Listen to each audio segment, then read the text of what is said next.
Thank you, Mr. President. Dalawang dagdag na punto lang para sa diskusyon natin.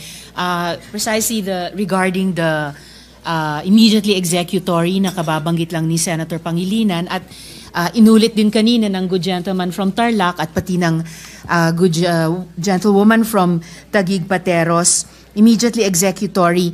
Still, Mr. President, there is no defiance here dahil the ruling, hindi pa rin po final siya.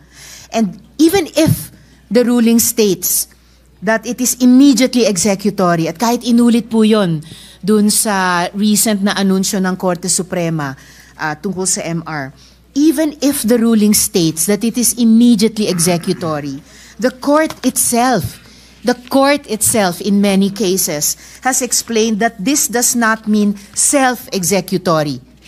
Immediately executory does not mean self-executory.